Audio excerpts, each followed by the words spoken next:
తిలక్ వర్మ ముంబైకి పట్టాభిషేకం చేశాడు. 101 పరుగులు చేసి ప్రత్యర్థి టీంకి వణుకు పుట్టించి తెలుగోడి సత్తా ప్రపంచానికి చూపించాడు. తిలక్ వర్మ ఊచకోత ముందు జీటీ బౌలర్లు సైతం వణికిపోయారు. బూమ్రా ఈసారి జీటీని గురి చూసి తన మొదటి బంతికే లేపేశాడు. 99 భారీ పరుగుల తేడాతో ఘన విజయం సాధించారు ముంబై ఇండియన్స్. టాస్ ఓడి మొదటిగా బ్యాటింగ్ చేసిన ముంబై ఇండియన్స్ 199 పరుగులు చేసి 5 వికెట్లను కోల్పోయారు. 200 పరుగుల లక్ష్యంతో బరిలోకి దిగిన జీటీ 100 పరుగులకే ఆల్అౌట్ అయిపోయింది. జీటీ టాప్ ఆర్డర్ అంతా కుప్పకూలిపోవడంతో ఘోర ఓటమి పాలైంది.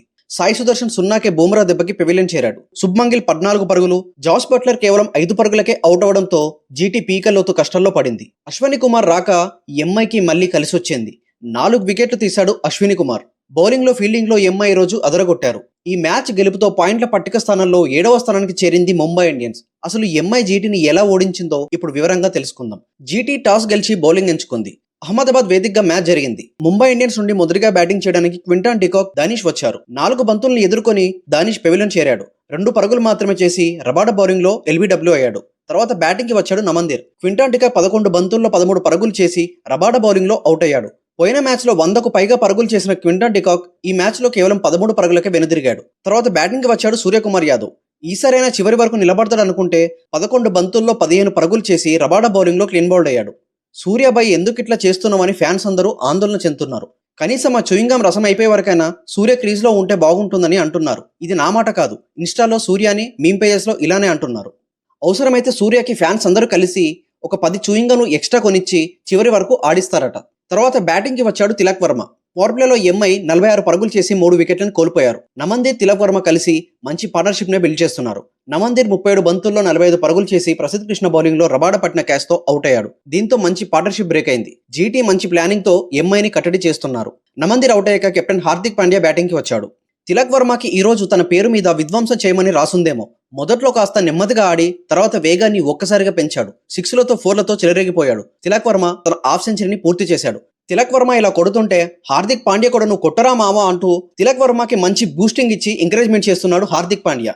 18వ ఓవర్లో 26 పరుగులు చేసి ప్రత్యర్థి టీంకి తీవ్రమైన ఒత్తిడిని పెంచాడు తిలక్ వర్మ. 18.5వ ఓవర్ల దగ్గర హార్దిక్ పాండ్యా తన వికెట్ ని కోల్పోయాడు. 16 బంతుల్లో 15 పరుగులు చేసి వెనుదిరిగాడు. తర్వాత బ్యాటింగ్ కి వచ్చిన రూథర్ఫర్డ్ 1 పరుగుతో నాట్అవుట్ గా ఉన్నాడు. ఇక తిలక్ వర్మ చివరి ఓవర్లో పునగాలు వచ్చినట్టు 224 స్ట్రైక్ రేట్ తో ఆడుతూ సెంచరీని పూర్తి చేసి తెలుగోడి సత్తాని మరోసారి ప్రపంచానికి చూపించాడు.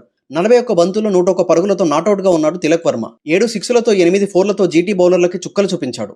20 ఓవర్లు పూర్తయ్యేసరికి ఎంఐ 199 పరుగులు చేసి 5 వికెట్లను కోల్పోయారు. 200 పరుగుల లక్ష్యాన్ని జీటీకి ఇచ్చారు ఎంఐ. జీటీ నుండి మొదటిగా బ్యాటింగ్ చేయడానికి సాయి సుదర్శన్, శుభ్మన్ వచ్చారు. పవర్ ప్లే మొదటి ఓవర్ బౌలింగ్ చేయడానికి జస్ప్రీత్ బుమ్రా వచ్చాడు. రాగానే మొదటి బంతికే సాయి సుదర్శన్ ని 0కే పెవిలియన్ పంపించాడు. ఎట్టకేలకు ఈ సీజన్ లో తన మొదటి వికెట్ ని సాధించాడు బుమ్రా. తర్వాత బ్యాటింగ్ కి వచ్చిన జాస్ బట్లర్ 2వ ఓవర్లో హార్దిక్ పాండ్యా వేసిన 2వ బంతికే పెవిలియన్ చేరాడు. 6 బంతుల్లో 5 పరుగులు చేశాడు జాస్ బట్లర్. తర్వాత బ్యాటింగ్ కి వచ్చాడు వాషింగ్టన్ సుందర్. 4.4 ఓవర్ల దగ్గర శుభ్మన్ తన వికెట్ ని కోల్పోయాడు. 13 బంతుల్లో 14 పరుగులు చేసి అశ్విని కుమార్ బౌలింగ్ లో నమందిర్ పట్టిన క్యాచ్ తో వెనుదిరిగాడు గిల్. దీంతో జీటీ టాప్ ఆర్డర్ అంతా కుప్పకూలిపోయింది. తిలక్ వర్మ సెంచరీతో టీంకి ఒక జోష్ వచ్చింది. అదే ఊపులో వరుస వికెట్లను తీస్తున్నారు ఎంఐ.